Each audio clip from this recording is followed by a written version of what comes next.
திருச்சி மண்டல ரயில்வே அலுவலக நுழைவு வாயிலில் ஹிந்தி பெயர் இருந்ததற்கு கண்டனம் எழுந்த நிலையில் தற்போது அது நீக்கப்பட்டிருக்கிறது. இதுகுறித்து முதலமைச்சரும் கடும் எதிர்ப்பை தெரிவித்திருந்தார். இந்த நிலையில் தற்போது அதனை நீக்கக்கூடிய பணிகள் மேற்கொள்ளப்பட்டிருக்கின்றன.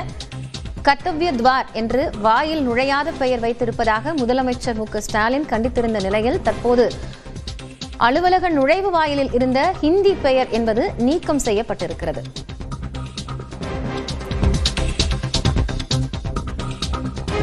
கூடுதல் தகவல்களோடு செய்தியாளர் பிரபாகரன் இணைகிறார். அவரிடம் பேசலாம். பிரபாகரன், விவரங்கள் என்ன? திருச்சி ரயில்வே கோட்ட மேலாளர் அலுவலகம் திருச்சி ஜங்ஷன் ரயில்வே நிலையம் அருகே அமைந்துள்ளது. அந்த அலுவலக நுழைவாயு வளைவு அந்த புதிதாக கட்டப்பட்டுள்ளது. அதில் அலுவலக வாயில் இந்தி வார்த்தையை கர்த்தவ்யா தவார் என தமிழ் எழுத்துக்கள் கொண்டும் அந்த ஆங்கில எழுத்துக்கள் கொண்டும் எழுதியுள்ளனர். ஹிந்தி தெரியாத மக்கள் எளிதில் புரிந்து கொள்ள முடியாத வகையில் தமிழ் எழுத்துக்களை கொண்டு இந்த மொழி வார்த்தையில் எழுதியுள்ளது. மறைமுக இந்தி திணிப்பு என மத்திய அரசையும் ரயில்வே நிர்வாகத்தினரையும் கண்டித்து தமிழக முதல்வர் உள்ளிட்ட தமிழக தலைவர்கள் குரல் கொடுத்து வருகின்றனர். இந்நிலையில் ரயில்வே கோட்ட மேலாளர் அலுவலக நுழைவு முன்பாக இன்று திமுகவினர் முற்றுகையிட்டு போராட்டத்தில் ஈடுபட்டனர்.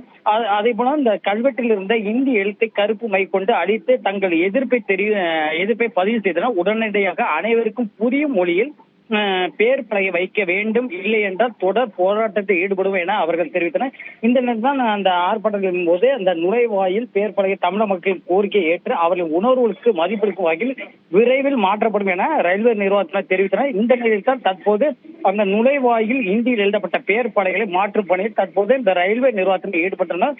முதல் கட்டமாக அந்த தமிழ் ஆங்கிலம் எழுதப்பட்ட அந்த இந்தி தேர்வு பின்னால் மறைக்கப்பட இந்த எழுதப்பட்ட அந்த எழுத்துக்களை தற்போது நாம எடுத்து வருகின்றனர். நன்றி பிரபாகர், கூடுதல் தகவல்களுக்காக.